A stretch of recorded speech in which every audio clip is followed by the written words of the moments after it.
Even as we accept more refugees, including Syrians, we do so only after subjecting them to rigorous screening and security checks.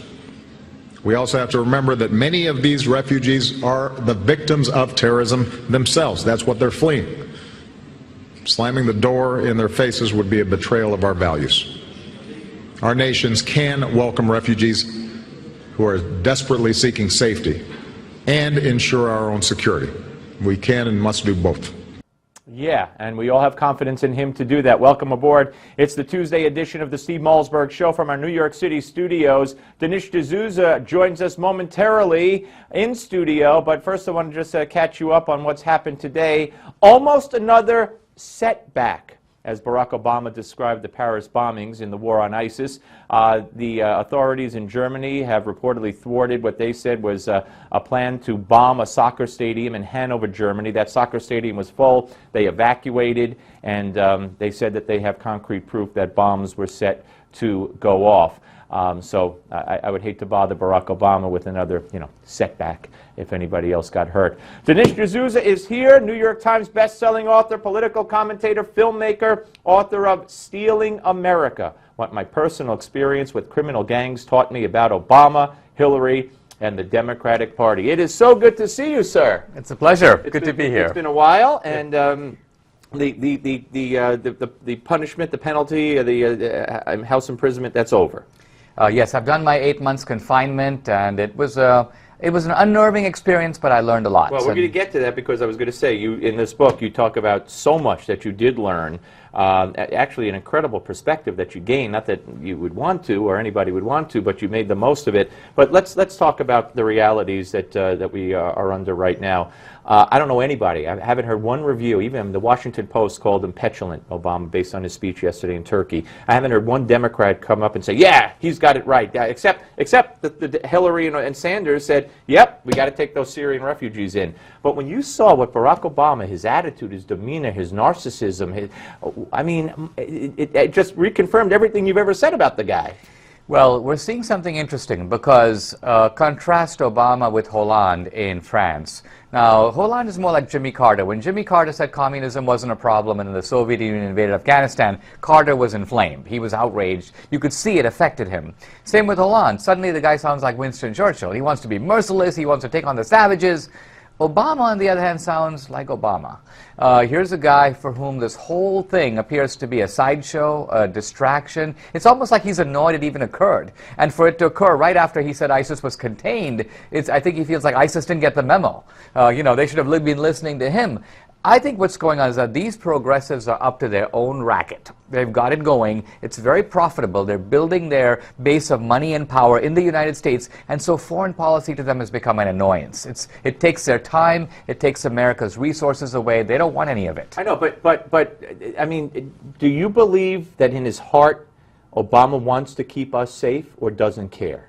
I think ultimately he's indifferent to all that. In other words, I wouldn't say that Obama wants Americans to be harmed. I just don't think he thinks it's that important. I think to him, he's about global redistribution of power. He's about using all his gangster, lawless techniques to get there. That's his focus. That's what occupies his energy. Think of it this way. If you have a group of thieves who are robbing a bank, and you come to them and say, there are external threats to the bank, or don't rob the bank because insurance rates will go up and macroeconomic effects, they don't care. They're here to rob the bank. So the progressives can be understood that way. They've got a thing going. This is what they are focused on.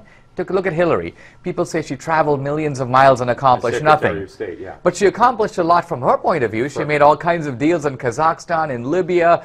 She was figuring out how to line the coffers of the Clintons and the Hillary Clinton Foundation. So from that point of view, her so-called commercial diplomacy was a triumph. So you believe there's no difference between Hillary and Obama, let's say. The goals are the same, and all these events, world events and terrorism threats and everything that's going on. It's just like ancillary little things and little annoyances, as Obama kind of described Paris in his talk yesterday.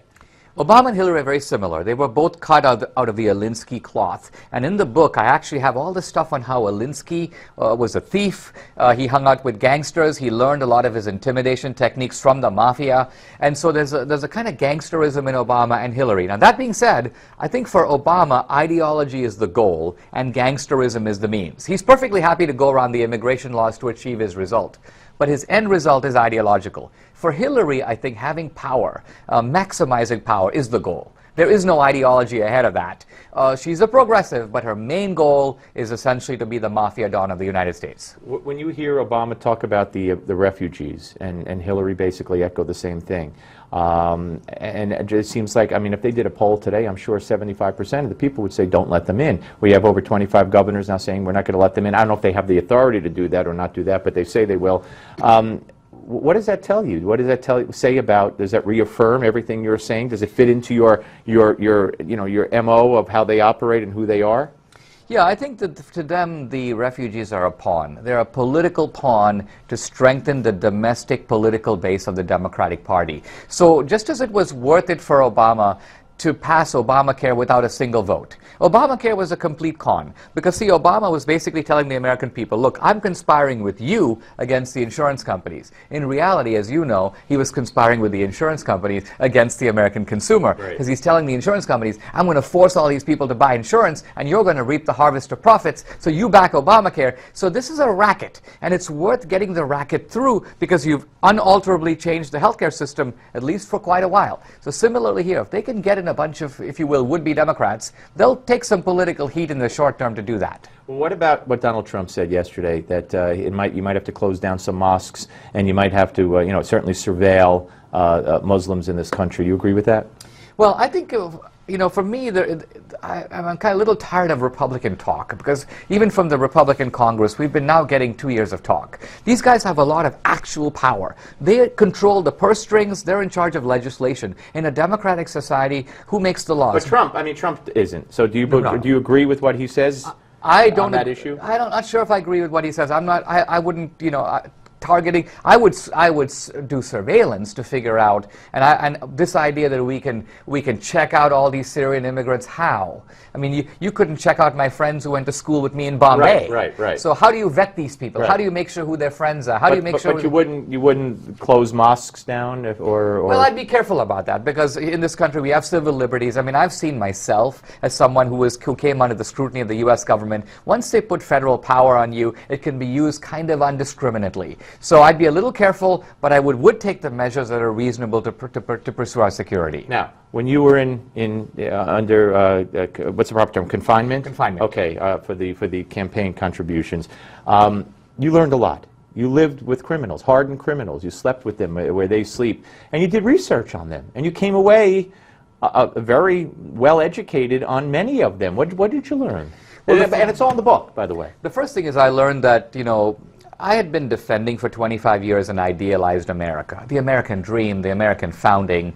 And I also I would write about politics as if it's a debate between liberty and equality, the Republican ideas, the Democratic ideas. Now, the people in the confinement center, these are, drug smugglers, coyotes, rapists, and so on. They live at a very elemental level. Their view is that human beings are motivated by avarice, envy, lust, revenge, these kind of primal motives. And I think that sometimes we lose sight of that.